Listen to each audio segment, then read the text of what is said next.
ஆண்டவராகிய இயேசு கிறிஸ்துவின் நாமத்திற்கு மகிமை உண்டாவதாக. இந்த நல்ல நாளிலே உங்கள் யாவரையும் நான் வாழ்த்துகிறேன். இந்த நாளின் தியானத்திற்கு என்று தெரிந்து கொள்ளப்பட்ட வேத பகுதி ஏசாயா தீர்க்க தரிசன புஸ்தகம் 55 அதிகாரம் 10-11 வசனம். Isaiah chapter 55 verses 10 and 11. மாரியும் உறைந்த மழையும் வானத்திலிருந்து இறங்கி அவ்விடத்துக்கு திரும்பாமல் பூமியை நனைத்து அதில் முளை கிளம்பி விளையும்படி செய்து விதைக்கிறவனுக்கு விதையையும் புசிக்கிறவனுக்கு ஆகாரத்தையும் கொடுக்கிறது எப்படியோ அப்படியே என் வாயிலிருந்து புறப்படும் வசனமும் இருக்கும். அது வெறுமையாய் என்னிடத்திற்கு திரும்பாமல் அது நான் விரும்புகிறதை செய்து நான் அதை அனுப்பின காரியமாகும்படி வாய்க்கும். ஆமென். பிரியமானவர்களே, நான் வாசிக்க கேட்டதான இந்த வார்த்தைகளிலே இங்கே தேவன் என்ன சொல்லுகிறார் என்று சொன்னால், அவருடைய வாயிலிருந்து புறப்படுகிற வசனம் எப்படி இருக்கும்?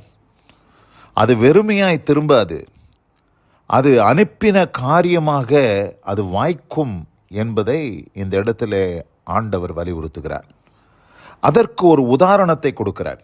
என்ன உதாரணம் கொடுக்கிறார் என்று சொன்னால், மாரியும் உறைந்த மழையும். மாரினா மழை, ரெயின்.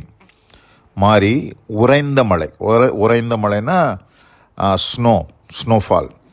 உறைந்த மழையும் வானத்திலிருந்து இறங்கி அவ்விடத்திற்கு திரும்பாமல் பூமியை நனைத்து அதில் முளை கிளம்பி விளையும்படி செய்து. எப்படின்னா, வறண்ட நிலமாக இருக்கும், பூமியில் எல்லா புல் பூண்டுகள் மரம் செடி கொடிகள் எல்லாம் காஞ்சு போயிருக்கும். ஆனால் மழைக்காலம் வந்த உடனே, மழை பெய்த உடனே என்ன நடக்கும்னா, அந்த மழை பூமியில் இறங்கி, வானத்திலிருந்து பூமியில் இறங்கி மறுபடியும் வானத்துக்கு திரும்பாமல் அந்த பூமியை அது நனைத்துன்னு பார்க்குறோம். அந்த பூமியை அது வெட்டாக்குது, நனைத்து. அதில் நனைச்ச உடனே, பூமி நனைந்து போன உடனே நடக்கிற காரியம் என்னன்னு கேட்டிங்கன்னா, முளை கிளம்பி. அப்படின்னா ஸ்ப்ரவுட்ஸ் நிறையா பார்த்திங்கன்னா செடிகளெல்லாம் அதில் முளைத்து வருகிறத நம்ம பார்க்குறோம்.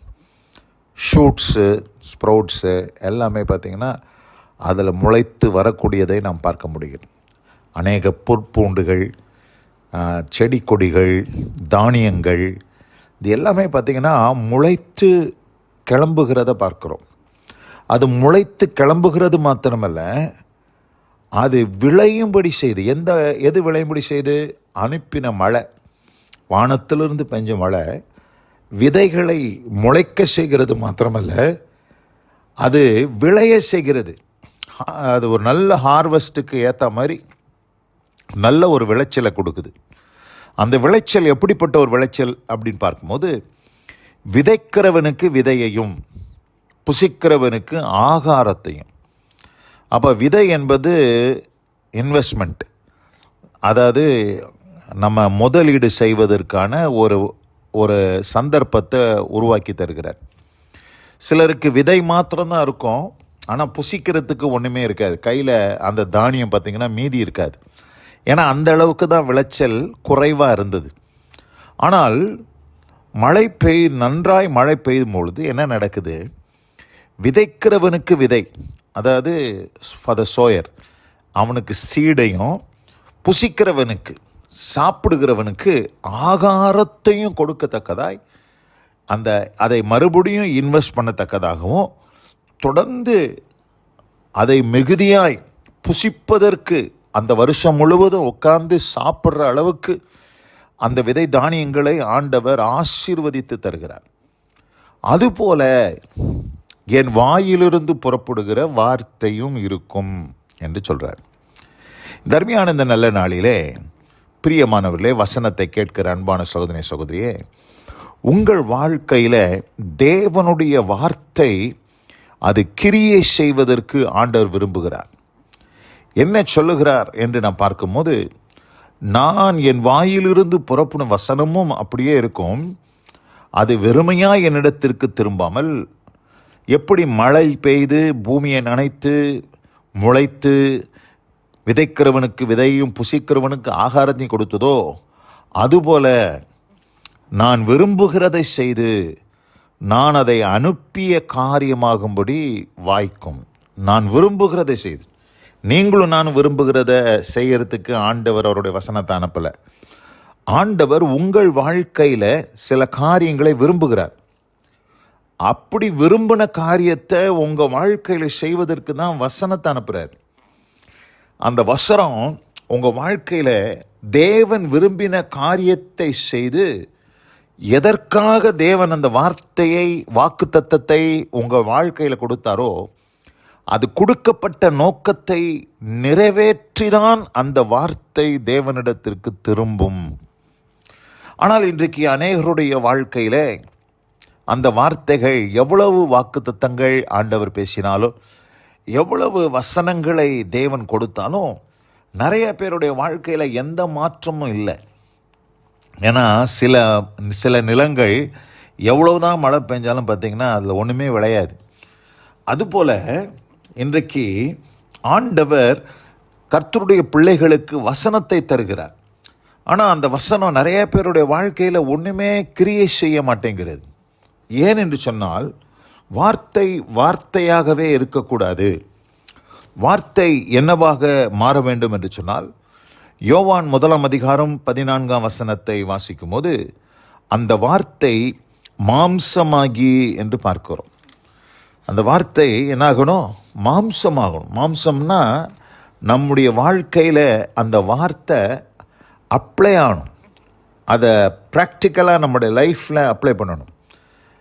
அப்படிப்பட்ட ஒரு அப்பியாசம், அந்த அப்பியாசத்தை நாம் உண்டு பண்ணும்போது நம்முடைய வாழ்க்கையில் அந்த வார்த்தை அது அனுப்பின தேவன் விரும்பினதை செய்து அது அனுப்பின காரியமாக வாய்க்கும் என்பதிலே எந்த சந்தேகமில்லை. 1 தெசலோனிக்கேயர் 2:13 வாசிக்கிறேன். 1 Thessalonians chapter 2 verse 13. ஆகையால் நீங்கள் தேவ வசனத்தை எங்களாலே கேள்விப்பட்டு ஏற்றுக்கொண்ட போது அதை மனுஷர் வசனமாக ஏற்றுக்கொள்ளாமல் தேவ வசனமாகவே ஏற்றுக்கொண்டதினாலே நாங்கள் இடைவிடாமல் தேவனுக்கு ஸ்தோத்திரம் செலுத்துகிறோம். அது மெய்யாகவே தேவ வசனம்தான். விசுவாசிக்கிற உங்களுக்குள்ளே அது பலனும் செய்கிறது. என்ன செய்கிறது? பலன் செய்கிறது. வசனம் என்ன செய்யுமா? விசுவாசிக்கிற கர்த்தருடைய பிள்ளைகள் வாழ்க்கையில் பலன் செய்யும். ஏன் இந்த தெசலோனிக்கே பட்டணத்தார் எப்படி ஏற்றுக்கொண்டாங்க பவுலால் பிரசங்கிக்கப்பட்ட வார்த்தைகளை? தேவனுடைய வசனமாக, தேவனுடைய வார்த்தையாக, மனுஷருடைய வார்த்தையாக ஏற்றுக்கொள்ளலை. நம்ம சபைக்கு போகிறோம், ஞாயிற்றுக்கிழமையானா பிரசங்கம் கேட்க போகிறோம், புதன்கிழமையில் பைபிள் ஸ்டடிக்கு போகிறோம், ஃபாஸ்டிங் ப்ரேயருக்கு போகிறோம், நிறைய பிரசங்கம் கேட்குறோம். ஆனால் அது எல்லாத்தையும் மனுஷர்களுடைய வார்த்தையாக நாம் ஏற்றுக்கொள்கிறதுனால அந்த வார்த்தை நம்முடைய வாழ்க்கையில் பேலன்ஸ் செய்ய மாட்டேங்கிறது, அனுப்பின காரியமாக வாய்க்க மாட்டேங்கிறது. பிரியமானவர்களே, இந்த அருமையான இந்த நல்ல நாளிலே நீங்கள் தேவன் உங்களிடத்தில் பேசுகிற வார்த்தைகளை அதை மனுஷர் வசனமாக ஏற்றுக்கொள்ளாமல் தேவ வசனமாக ஏற்றுக்கொண்டு நீங்கள் அந்த வார்த்தைகளை விசுவாசிப்பீர்களானால் அது உங்கள் வாழ்க்கையில் பலன் செய்யும் என்பதிலே எந்த சந்தை. பலன் செய்யும்னா அது கிரியை நடப்பிக்கும், அது அனுப்பின காரியமாக வாய்க்கும், தேவன் விரும்பினதை உங்கள் வாழ்க்கையில் செய்யும்.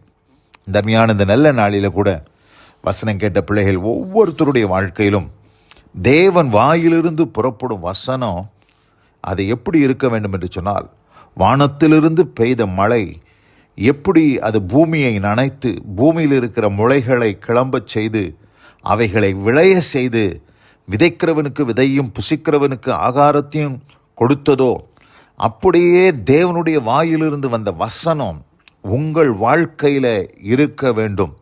அது வெறுமையாய் கர்த்தரிடத்தில் திரும்பாது.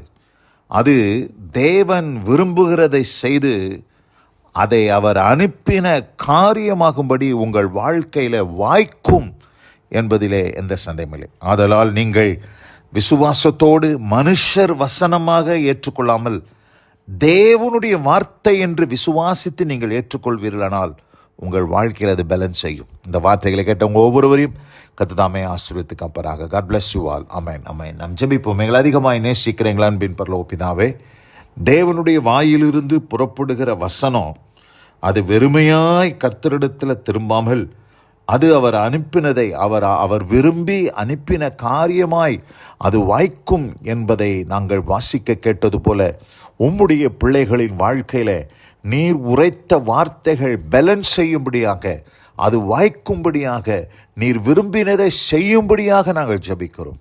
ஆசீர்வதியும். இயேசு கிறிஸ்துவின் வல்லமை மிகுந்த நாமத்தில் பிதாவே. ஆமென், ஆமென்.